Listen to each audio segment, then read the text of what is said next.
Hello and welcome to The Pickle, brought to you by AC4SA, Academic Coaching for Student Athletes, and co-hosted by Ethan O'Day and Jack Sundberg. Here on The Pickle, we discuss with our guests, ranging from coaches to professional athletes, the pickle of all things, academics, sports, recruiting, high school to the pros, you name it, we talk about it.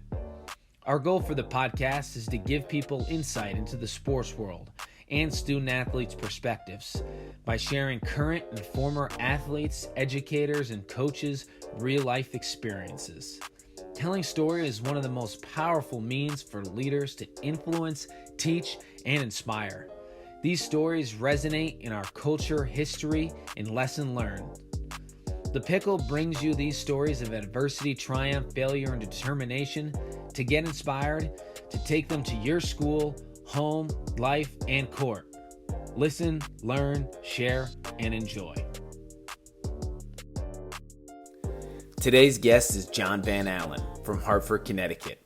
From Hartford, John left to go to an all-boys boarding school, Avon Old Farms, where he was an all-New England football player, team MVP, and vice president of the student body. From there, he went on to play football at the prestigious Harvard University, where he won 3 Ivy League championships. He was a sociology major with a focus in politics and economics. John Van Allen, aka JVA, from Hartford to Harvard. Welcome to The Pickle. All right, we're live. Pickle Pod, we're back and we're better. Super excited for our guest this week. First Ivy League product I think we've had on. Harvard football's very own. Welcome to the show, John Van Allen. Appreciate you, fellas. Thanks for having me. I'm excited to have you on, man. I'm excited to have you on. I think, like Ethan said, you're our first Ivy League guest, and Harvard nonetheless, currently residing in Boston. So he's right next to his area. So I don't know if you've been watching the pod at all, but we started off with quick 5 rapid fire questions just so everyone gets to know you a little bit better, a little bit of an icebreaker, ease into it. So Ethan, take them away. Let's do it. First question, dinner with one athlete. Let's say LeBron James, just because I know that man, he has a nice little wine palate. So I'm trying to get him my wine game. So, he could get me up to speed, and I'm sure we'll probably be drinking some pretty good wine that night. So I say LeBron James. And just because, I feel like he's a dope dude. Great bottle. I always actually look up on his Instagram stories how much his bottle is, and it's always well above $600. I did it once, and he had like a bottle of like a $20,000 bottle. I said, yeah, he's in a different bracket. Just for that alone, that's enough reason to have dinner with him. All right, number one thing on the bucket list. It was skydiving, but I've actually crossed that one off twice, actually. Wow. Twice. Yeah, it was so good I had to go twice. But I'll do it the third time. And I think 3 times probably my max though. I'm not gonna test my luck on that one. No. Yeah, we get that a lot as number one thing on bucket list. I'm never doing it. No one's talking me into it. The worst part is the way up. I promise. The worst part is the way up. Yeah, I bet that jumping out is easy. Jumping out is easy. Favorite crazy. movie of all time. I'm gonna have to say Friday Night Lights. Just being a football guy, that was probably that was like my football movie of my childhood, if you will. When I was like, I don't know when it came out, but I remember probably like 10 to 12, probably that range. But love Boobie Miles. That whole the mojo, and actually I was actually a good friend of a guy who played at Permian. So he knows that whole mojo culture in and out. But I would say Friday Night Lights for sure. Wow, that's a great man. We went through 2 days. They went through 2 days. 110 degree heat. Oh man, okay. That's a classic. How do you start your day every morning? Every morning I would say I get a little coffee in me. As I gotten into the workforce, so I had to incorporate some coffee in the mix. But I like to throw in a little Eric Thomas. Thank God It's Monday. He has the little album, just like some inspirational stuff, get you in the zone, get you going. Get you ready for the day, get you ready to win the day. Just makes you actually appreciate just having another chance and another day to just, be great, do something different, do something new. So, I check out ET, read a little bit, research for work, then, get after it, ready to go. Oh, boy. Last question here. Your favorite quote? My favorite quote? Favorite quote. One that sticks out to me is you learn more in failure than you do in success. That's by Jay-Z. Obviously, you can go through life with a bunch of accomplishments and accolades, but it's really the adversity training in those moments of failure that, you do learn from. Learn about yourself, learn, how to move on and, not make the same mistake twice. So I would say that one definitely resonates with me. It's something that, I try to stick to and, just appreciate, the moment. Absolutely. That's a great one. All right. That's the rundown. We can start rolling into the questions here. You've completed it. For sure. I appreciate it. That was some good questions. I appreciate you guys. Those are some good answers. You got nice. You gave some really in-depth stuff there. I appreciate that. It's kind of very Darnell-esque of you. Yeah. So we'll sort of just hop right in. I think, our first sort of topic for you is obviously just, on your way to Harvard, just a crazy sort of, how do you even end up at Harvard? It's crazy. How does anybody end up at Harvard? So just talk a little bit about your journey, starting from Hartford, and then you go to Avon Old Farms, and then you end up at Harvard. Was Harvard always the place you thought you were going to end up? And, what was that journey like? And just sort of take us through, going from, pre-Avon and ending up at Avon and then Harvard. For sure. I'll just start, like I said, from just my upbringing. I was born, to teen parents. My mom, she had me at a very early age, and dad was, fairly young himself. So they were just basically kids raising kids. I was the first of a first batch of three. Then, later on, my parents had another batch of three. So total it's 6 of us. But like I said, they knew the importance of education just in terms of how life-changing it could be. They never actually had the opportunity to go to college. They only graduated high school. But, just like I said, from early on, they always kind of embedded the importance of just working hard, doing well in school and just, kind of staying out of trouble, staying out of the way. Sonny, you're from CT. You know how it is. Ethan, you as well. Hartford is not necessarily the safest place, and you can end up in some trouble. So I tried my best to kind of stay out the mix in terms of all that good stuff. And I just had a solid foundation at home to ensure that I did. Played sports growing up as well, basketball, football. Football being my main sport, obviously. And then through school, once I got up to middle school, 6th and 8th grade, I did this program called Stepping Stone Academy, which is basically in addition to school. So you go through your normal school day, and then it's a 14-month intensive program, primarily helping inner city kids, strengthen and just kind of further their academic prestige, if you will. Also exposing them to independent schools. So, which is how I got exposed to Avon. So once I did the Stepping Stone program, and I applied to a number of schools, Avon being one of them, Loomis, Chafee, Suffolk Academy, Taft, and a couple others. I was fortunate enough to get into all of them. And that was just, a matter of, like I said, just, what my parents instilled in me at a young age in terms of just doing well in school, as well as just being, a student athlete from early on. I really kind of lived up to that. Once I got to Avon, it was a different experience, coming from Hartford, going to Avon. It's very much so Hogwartsy. Oh my God! Once you first step on campus, it's just a bunch of woodlands, and you got these big brick buildings, and it literally looks like a castle. But I really embraced it. I kind of took it full force. It was something that nobody from where I'm from necessarily had the opportunity to do, at least that I knew. And I met great friends, including you, Sonny. And it really is a brotherhood that you do kind of adopt. And from there, I just continued, like I said, that mindset of being a great student athlete, putting school first, and obviously football was something that I love, so also putting effort into that. When it came time for recruiting and, deciding where to go to college, my main goal was just to get to college and not have my parents have to pay for it.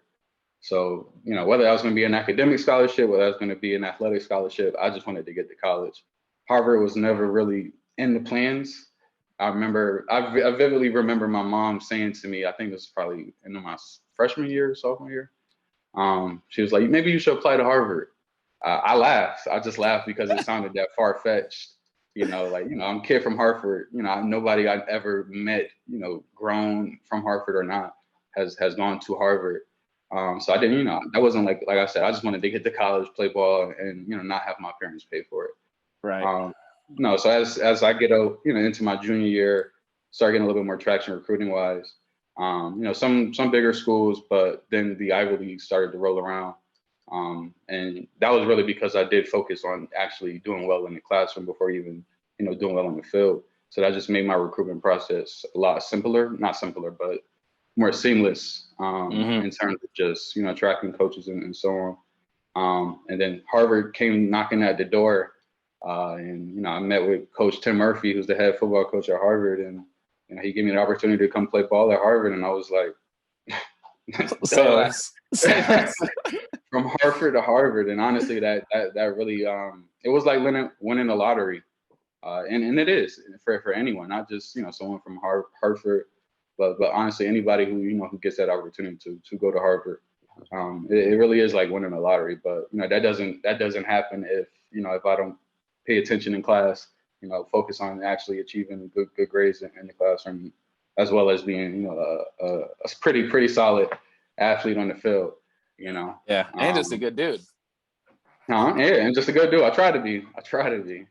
Yeah, that's a lot. There's a lot to unravel there. Like, crazy story. And obviously coming into Avon too. Like, I know to a prep school setting, like you said, is a weird thing, especially coming from like inner city setting. Do you feel like that really prepared you? Living away from home, the football, like making that step of going to Avon before Harvard. Do you feel like you kind of had to step up on some guys going into college, doing the prep school before? Definitely. I mean, I think, especially like being at a boarding school, you get this kind of you're not fully independent because there is staff and dorm monitors and all that stuff, but you are away from home, so you're not dependent on your parents to cook you dinner or tell you to do your homework or whatever the case. So you kind of get that level of independence. Time management is crucial, something that we were fortunate enough to get in that boarding school setting. Yeah, it definitely mimics a college life. Yep. I would say that for sure. But absolutely, I felt that as well going in. Yeah. And I feel like half the battle is just getting that home sickness out the way. So we kind of got a head start on that front. So when I got to college, it was a smooth transition, easy transition. I was used to being away from home for 4 years, so it was just like continuing that on. Yeah, and then so when you were applying to Harvard, what was that process like? Because I know I've had a bunch of friends that've gone Ivy League. I even spoke to Ivy League coaches before too. Like, it's definitely getting that SAT up as high as you want, and for sure. They want them both very high to make sure, number one, you can make it at that level of academic. I think is the one thing. And number two is they want you to reflect the rest of their people that are applying into the school, I think, as well. What was that process like? Did you have to do like a lot of extra stuff for that, or just how the process work with that? You definitely hit on it now in terms of their student athletes reflecting the broader student body. One thing about Harvard in particular, I'm sure it's like fairly similar with the other Ivies, is that regardless if you play a sport or not, you're still held to a certain standard academically. So you have to have decent grades, not decent. You have to have pretty good grades. You have to have pretty good scores, whether it be SAT, ACT. So when I was going through that process, exactly as you said, the coaches, they wanted me to make sure I had as high as a standardized test that I could have. Ensuring that I was taking at least honors classes or to AP. had a fairly good GPA throughout high school, so that wasn't something that I had to like work towards the end of my high school career. But just ensuring that all of that stuff was intact before even applying, because like I said, they don't make any exceptions per se.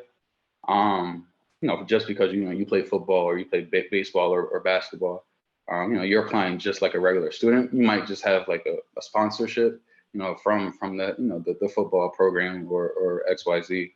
But like I said, like you are held to that same standard. Yeah, I mean, I think just the story in general is just crazy. I mean, like, hold on one second. I think just the story in general, I think, is just crazy. I mean, I think, a lot of kids, they talk about, oh, it's tough, coming up and trying to go play, college is the next level. But, just talk, a guy like you just sort of, beating all the odds, I think is really cool. And I think that so many guys get caught up and, man, it's tough, or gals too, the process, but you're talking to a guy who went from Hartford to Avon, which is not only, like Hogwarts. For me, it was tough, and I'm from Mansfield, but from going from Hartford to then Avon is just absolutely nuts. You're like total cultural shock in itself. And it sort of brings us to our next sort of segment here. Obviously, you played football at Harvard, which everybody who knows sports knows that Ivy League sports are top of the line, because a lot of guys who, maybe have a D1 offer, a couple here and there, they're like, what, I'm just going to go Ivy League and I'm going to play and get a great education. So you find, plenty of NFL guys, NBA, MLB guys going to Harvard, Yale's, Princeton's, all over the place. So you're competing at a super high level football wise already. And then on top of it, you're competing in the classroom. And like you said, you're doing it just like all your other peers that are just there for just school. So all these kids are already overwhelmed with school. And then you sprinkle in, you're trying to get on the field, trying to find a way. Maybe there's, a future for after Harvard playing football. I don't know what it is. Talk a little bit about just managing both, because I think a lot of times we hear student athletes saying like, man, it's so tough. It's so tough. Well, I was like, you're not at Harvard. So like, let's hear what it's like from like the Harvard perspective, going in, being able to manage both. Playing Division I sports, playing college sports, honestly, at any level is tough. Just managing, like you said, like the coursework, and that, the rigor of just athletics. That's tough. But like you said, when you layer on the kind of demand that an Ivy League kind of academia does require of you, it is tough. My first year, it was just like matter of just like figuring out how to balance both. I wanted to come in and do my thing on the field, but I'm like, hold up, I got to do the school thing too, But I think Harvard specifically, obviously that's my experience, but they do a good job of, like you said, I think it was Ethan, you said this earlier, just like, identifying those folks who can manage that course load, as well as just, being a student athlete when they are recruiting people. But, with us, like we didn't have any kind of extra academic tutors on the road or anything like that. And you would think like, this is Harvard, these guys are playing kind of, sports, and then their schedules are pretty demanding. But I mean, I actually asked our head coach one time, I was like, you ever consider like getting some type of academic support for just specifically football teams? Like, you guys are Harvard students just like everybody else. You just so happen to play football. And I was like, all right, not doing in the classroom and playing football. But, I definitely understood where he was coming from. He didn't want us to feel as though, we're being thrown the bone, if you will, just because we play football. He wanted us to perform, just as a higher level in the classroom as we did on the field. I appreciated that, because it honestly just made all of us work harder, and show everybody that we do belong, because at Harvard, for some reason, athletes kind of get this stigma of, oh, you're just here because you play a sport or whatever the case may be. But I think they fail to realize sometimes that, yes, I'm doing exactly what you're doing in the classroom, but I also have to go spend 6 hours across the river, one beating somebody up on the field, or halfway up in meetings, and then go try to study and get my homework and assignments done. So it's really like a job, honestly, trying to balance all the above. But, I think it does prepare you for just the future. You're going to be grinding it out, whether, you're in the pros, whether you're in a corporate setting, you find a way to get it done. And honestly, I think just being a student athlete, that's what it taught me. Just find a way to get it done. And obviously like give it your all. But finding a way. Our coach, he liked to reference it as adversity training. In the moment, it sounded very cliche. It's like, all right, we get it, Murph. But looking back, it's always one of those things when you look back and it's like, oh, I kind of appreciated that saying. But to this day, I definitely appreciate that little saying, adversity training. Because like I said, back to that quote that I said by Jay-Z is like, you learn in those moments of failure and adversity more than you do success. So when you're grinding it out, when the tough gets tough, you really find out a lot about yourself. So 100%. Yeah. And I think to segue into this follow-up question, like when was your first time where you had that failure, like academically or athletically coming in? Like, because obviously you come into Harvard and you're probably, a lot of people think, it's probably pretty intimidating coming into Harvard. I would imagine academically your first time, you're probably like, this is going to be tough managing the football and academics thing. Was there a time where you were like, whoa, this is going to be really tough, and like you had to like kind of sit down and have a moment where you had to figure out what your plan had to be going forward? Yeah, because I want to hear this one too, because you keep referencing this Jay-Z quote, but it's like, when was that adversity for you where you were like, oh my God, I got to step it up because this is no joke, because we have a bunch of guys and girls come on and they're like, oh man, it was like my freshman year and I took the stats class and I just bombed it. And I'm like, oh man, I got to step it up because I ain't going to last here long, and it only takes you so long, especially if you're a football guy. Like you said, there's already that stigma on you of, oh, he's just here for football or she's just here for basketball. So I want to hear as well, when was that moment for you? Or maybe there wasn't a moment, maybe you were just that prepared. But when was it where you were like, man, I got to get it together because this is going to be tough?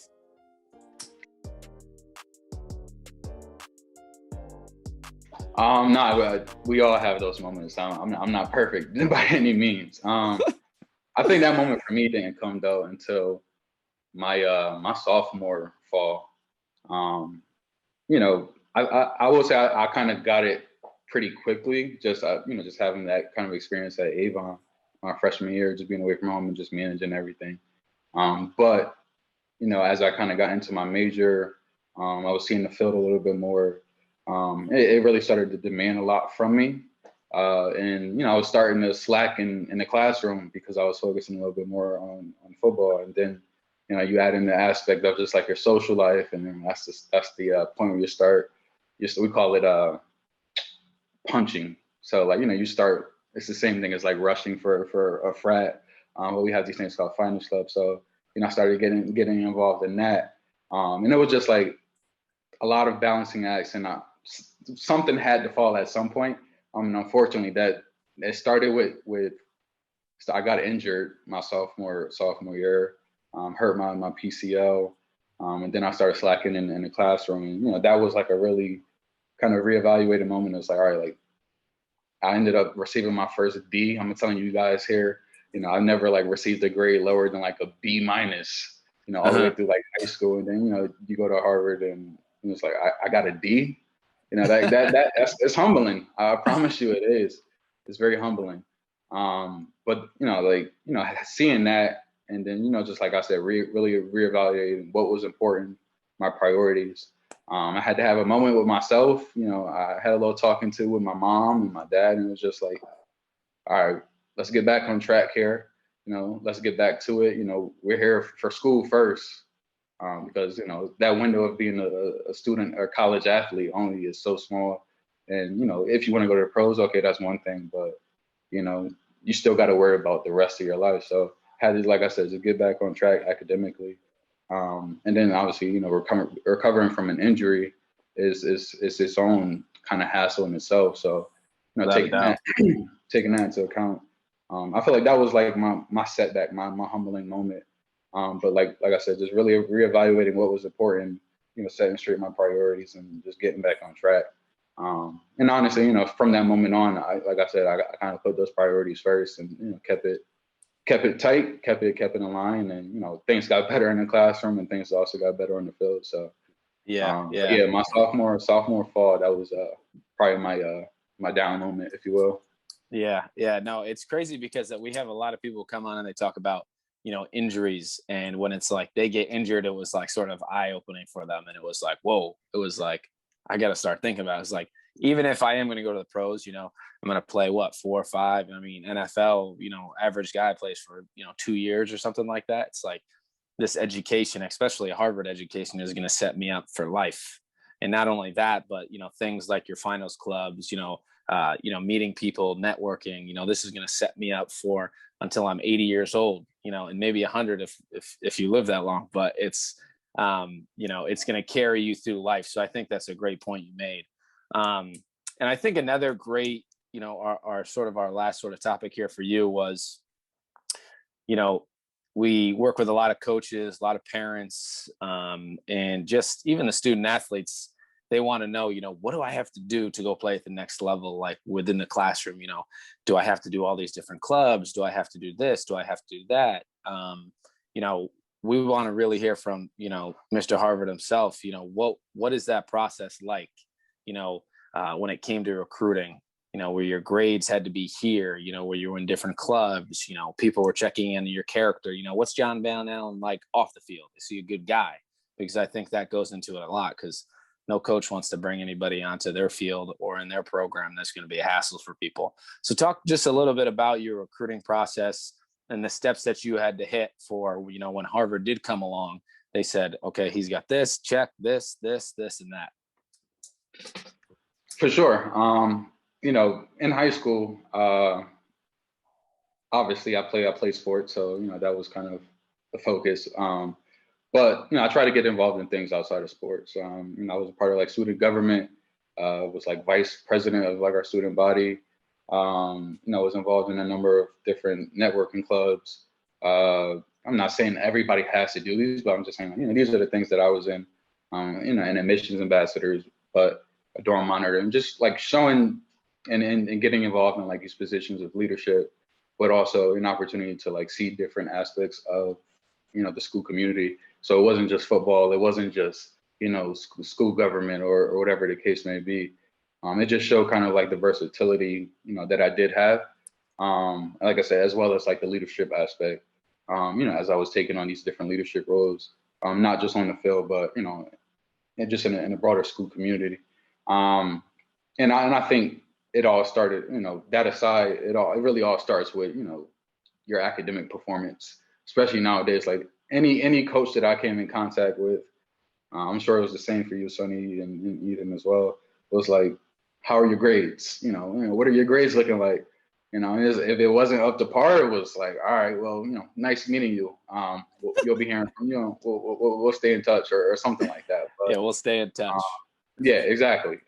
But, because I already had that in place, it made it that much easier and much more smoother of a recruitment process where, I didn't have a coach hassling me like, hey, we got to get you to like at least a 2.0 or get your grade up in this class or XYZ. They didn't have to be checking in with my guidance counselor or anything like that.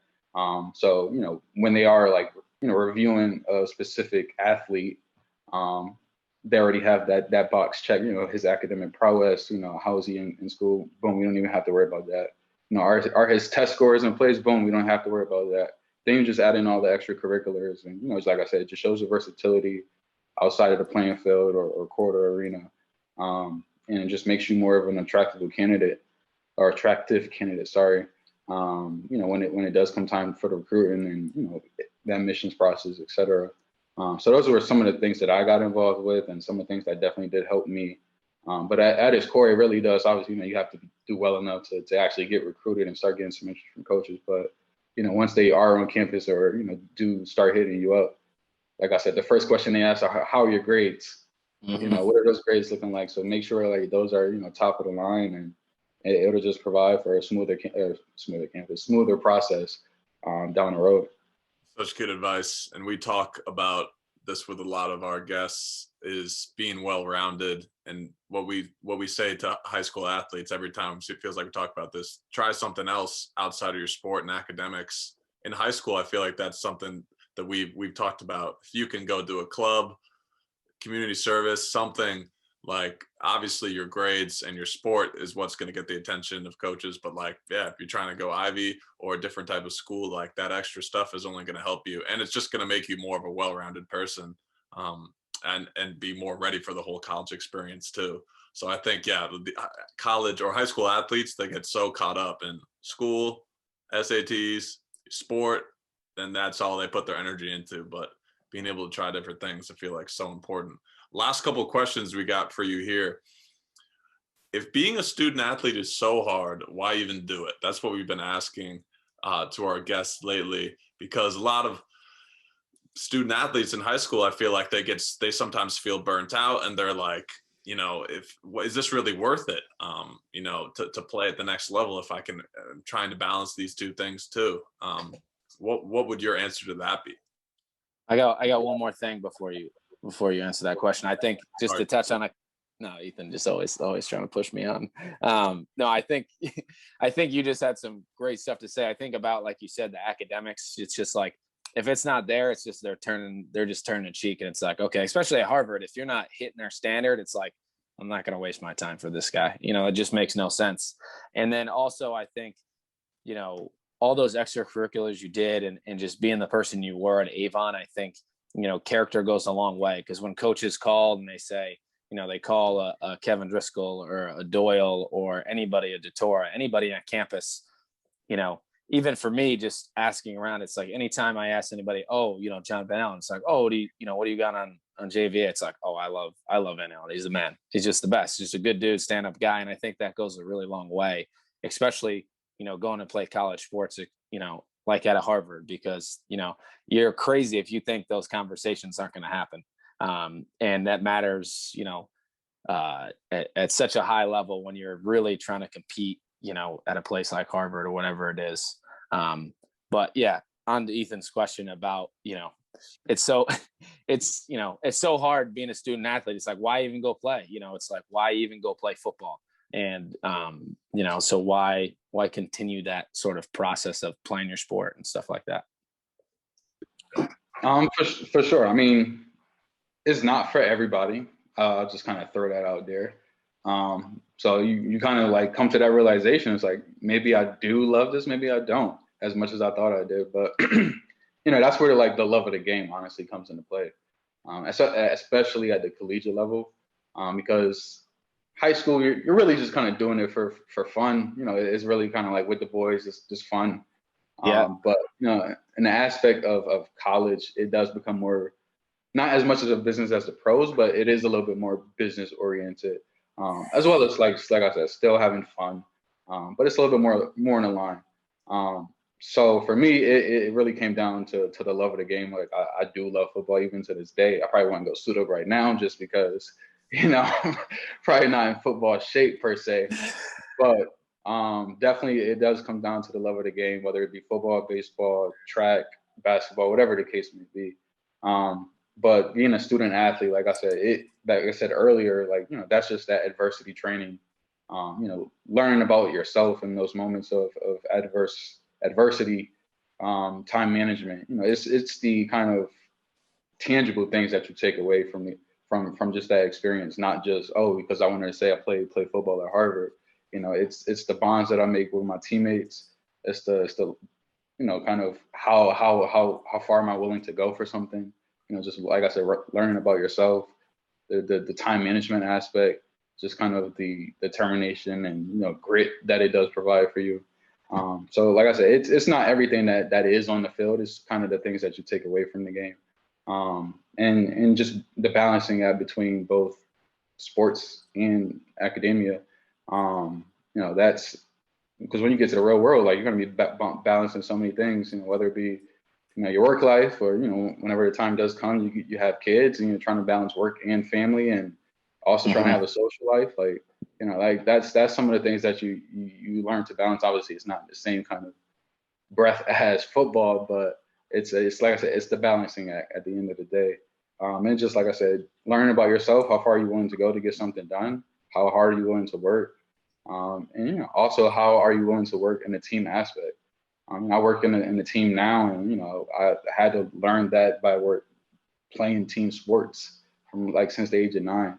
You know, without that, like not, and I've seen like others in the work setting who didn't play sports per se, they don't work as, you know, smoothly with in a group setting.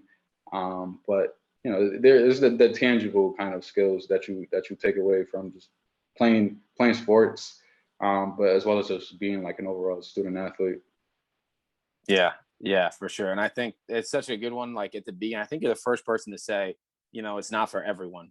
And I think that's definitely a question student athletes, parents, you know, coaches, when they look at a kid, it's like, maybe this isn't for you. And it's like, and it's not a bad thing. If it's not for you, it's not for you. It's just, you know, it's definitely, you have to ask yourself that question, is this for me? But like you said, I think, you know, it made you who you are. You know, without football, I don't think, you know, John Van Allen will be the same John Van Allen. You know, it puts you to different tests, you know, determination, injuries, you know, what am I made of? Who am I?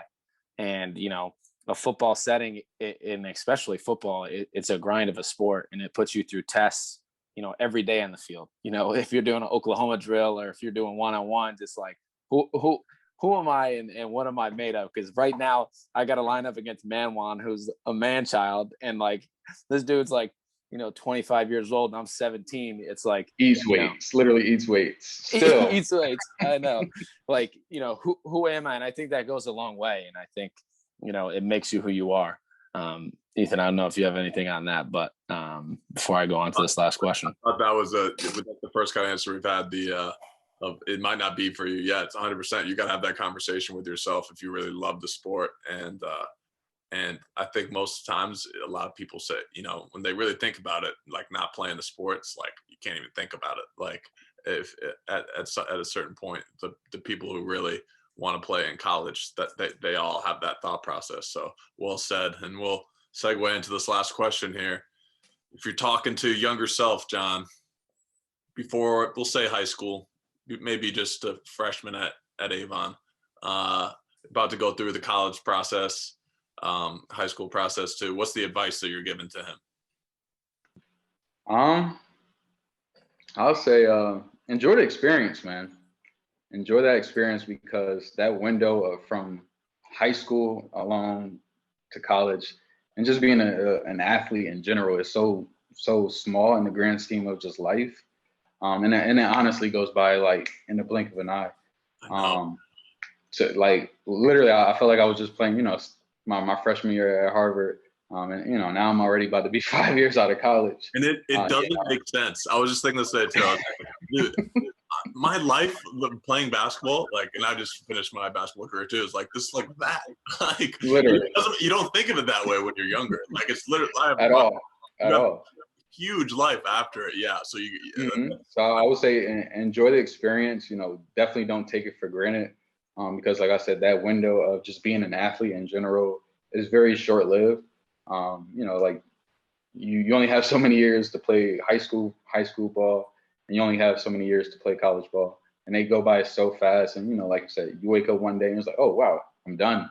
But like I said, don't take it for granted. Definitely live in the moment and appreciate the journey along the way. So I would say just appreciate that experience. You know, like, don't take it for granted. It is fun. It's going to challenge you, like Sonny said, but you know, love it. Love the journey. You know, love everything that comes with it. Yeah. No, I think that's great advice. I think it's just like that. I mean, really, like you said, in the scheme of things, 4 years and a matter of, you know, what, if you're, you know, living to your 80, 90, 4 years, that's it. You get to play at a really high competitive level.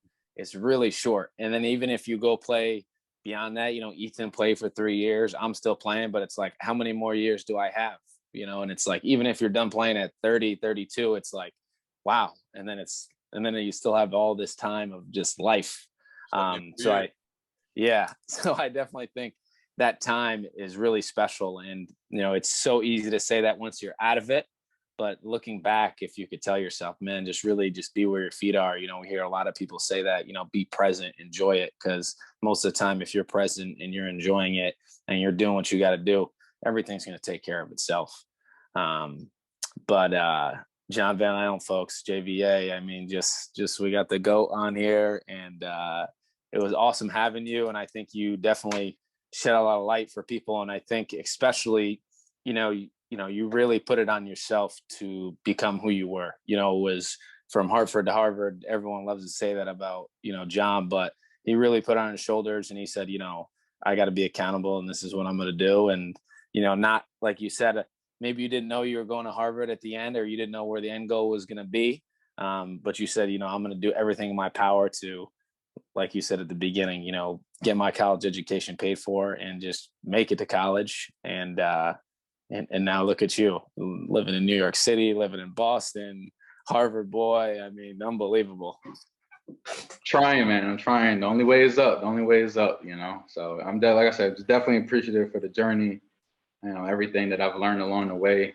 Meeting great friends like you, Sonny. Meeting new people like you, Ethan. And I appreciate y'all for having me on the Pickle Pod for sure. Just like I said, just being able to share my story, share my experience.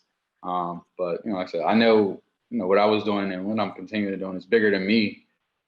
So that's what kind of like drives me. It's bigger than me. It's for my families. I'm trying to make an impact. Probably hopefully inspire another young JVA somewhere out there. Just to let them know that it is achievable. So when when your mom does ask you, maybe you should apply to Harvard, you're like, you know what, Mom, you're right. You are right. So but that's what we do it for, just to inspire somebody else to do great things. We gotta post that. We got to post that. That's unbelievable. I mean, we can't even cut this Pickle Pod off, but I think that's so true. It's like, you just never know who's listening. You never know, John Van Allen, like who you inspired. And you may never know who that kid is from Hartford or who that kid is from the North End. But I guarantee there was a kid who saw you and saw what you're doing, the way you carried yourself. And you say, you know what? I want to be just like John Van Allen. I'm going to do everything in my power that I can. So I think, and I'm sure there was people in your life that you looked up and you said, man, that guy's really doing it. Maybe not like a guy, Darnell Davis, but like, other people, you're like, man, this is someone who I want to follow and see, and they're doing great things. So John, appreciate you coming on. John. Always blessing us with some great stuff. For sure. Now, like I said, I appreciate y'all for having me. Thanks for tuning in to The Pickle, who is brought to you by AC4SA, academic coaching for student athletes, whose goal is to use the power of sport to unleash the athlete's potential in the academic arena.